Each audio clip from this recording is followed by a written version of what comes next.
In Georgia, I think we've made a lot of headway with the challenges we faced as far as the skilled labor gap.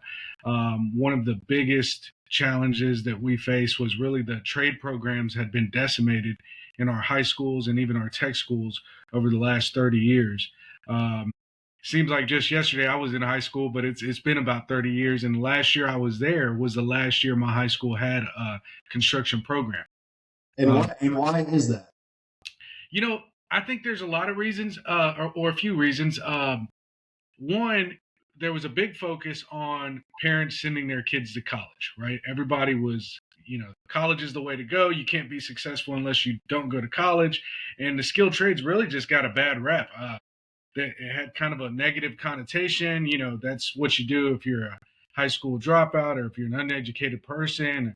If you can't get an opportunity doing anything else, and that can't be further from the truth. I mean, construction has always been um, one of those industries that has allowed for generational wealth. It's allowed for people to really break out of poverty, and to do really well, regardless of your educational background.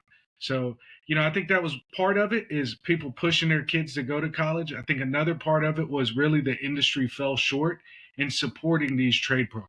I think that's probably more so the factor, right? Because, I remember when I was a kid, my parents would tell me things, but a lot of times it'd go in one ear and out the other. So, despite what our parents told us, that wasn't the major influence. I think one thing that really influenced kids mostly was they just didn't see opportunity there. And then again, the negative connotation that construction's kind of negative stigma that construction's kind of had over the years.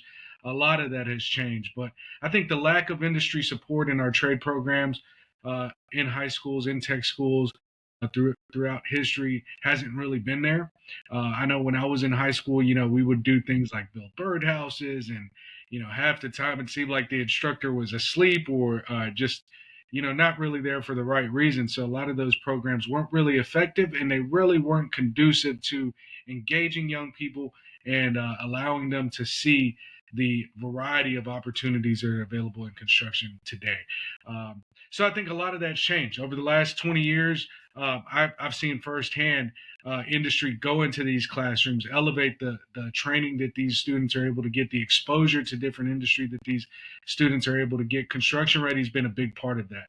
I actually started with Construction Ready about a little less than 6 months ago, but I've worked very closely with them throughout my entire career. I got into the industry back in 2007, worked closely with Construction Ready almost, soon after starting with them, probably around 2013, 2014.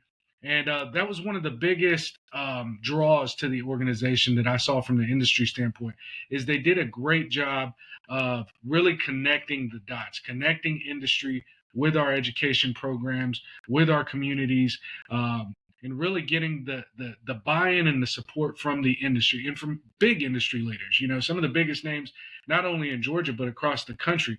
So we were able to come in and provide resources, provide industry standard technology, ideas, mentors, bring in success stories from our companies, and I think that really started to elevate the level of what these trade programs were now able to offer, and also generate a lot more interest in young people. It was going there more than just taking a construction class and just passing the time. Now they were realizing, wow, there's some amazing opportunities here. Not only when I graduate, but right now. There's programs that they can get involved in. There's events they can get involved with.